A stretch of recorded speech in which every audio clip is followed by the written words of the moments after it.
जय हिंद दोस्तों डीआरडीओ के वैज्ञानिकों ने बनाया एक खतरनाक हथियार और G20 से लेकर यूएन में गूंजा पीएम मोदी का कमेंट। वहीं भारतीय वायुसेना एक्सरसाइज के लिए जापान रविवार को होगी रवाना। तो आइए जानते हैं इनके बारे में डिटेल में।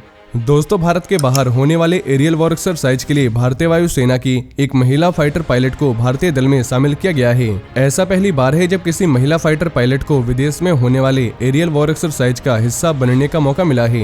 इंडियन एयरफोर्स की महिला ऑफिसर फ्रांसीसी एयरफोर्स सहित भारत आने वाले फॉरेन ग्रुप्स के साथ वॉर एक्सरसाइज में भाग लेती रही हैं। लेकिन ऐसा पहली बार होगा जब विदेशी जमीन पर भारत की कोई बेटी अपने देश का रिप्रेजेंटेशन करेगी। और हाल ही में फ्रांसीसी एयरफोर्स के साथ युद्ध अभ्यास में 2 महिला पायलटों ने हिस्सा भी लिया था।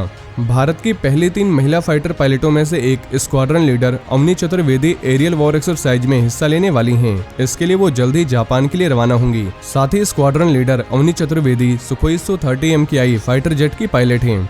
वहीं डीआरडीओ के वैज्ञानिकों ने एक ऐसा हथियार बनाया है जिसके सामने दुश्मनों की कोई चाल नहीं चलेगी।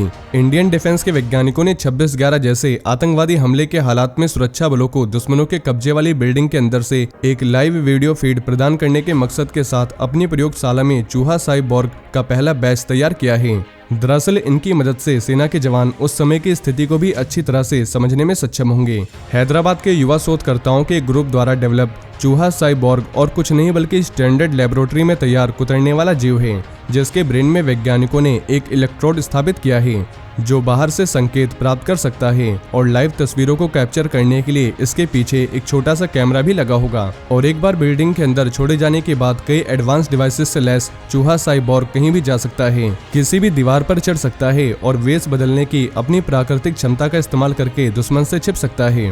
वहीं रूस यूक्रेन जंग पिछले 10 महीने से चल रही है और ग्लोबल साइड इफेक्ट की वजह से हर कोई चाहता है कि ये वॉर जल्द से जल्द खत्म हो जाए। अमेरिका के बाइडेन प्रशासन का कहना है कि भारत और अमेरिका इस बात से बहुत ज्यादा सहमत हैं कि यूक्रेन में स्थायी शांति की बहाली जरूरी है। विदेश विभाग के प्रवक्ता नेड प्राइस ने बताया कि उनका देश यूक्रेन संघर्ष पर भारत समेत अपने सहयोगियों और भागीदारों के साथ बहुत करीब से जुड़ा है और इंटरनेशनल कम्युनिटी इसके लिए रूस को जवाबदेह ठहराने की आवश्यकता पर अड़ी है। उन्होंने फ्राइडे को अपनी डेली प्रेस कॉन्फ्रेंस में बताया कि हम भारत की इस बात से बहुत ज्यादा सहमत हैं कि यूक्रेन में स्थायी शांति की बहाली आवश्यक है। और यही संदेश यूक्रेन के राष्ट्रपति व्लोडिमीर जेलेंस्की ने भी दिया है। G20 ग्रुप की बैठक के दौरान उन्होंने वहां मौजूद दुनिया के नेताओं से बात की और शांति को लेकर अपने विचार रखे और हम इसका स्वागत करते हैं। दोस्तों, प्राइस ने बताया कि हम यूक्रेन के लोगों के लिए भारत के समर्थन का स्वागत करते हैं। भारत ने यूक्रेन के खिलाफ रूस के क्रूर वॉर को तत्काल समाप्त करने का रिक्वेस्ट किया और उसे मानवीय सहायता भी प्रदान की। और हम पीएम मोदी के इस स्टेटमेंट से भी बहुत ज्यादा सहमत हैं कि आज का युग वॉर का युग नहीं है।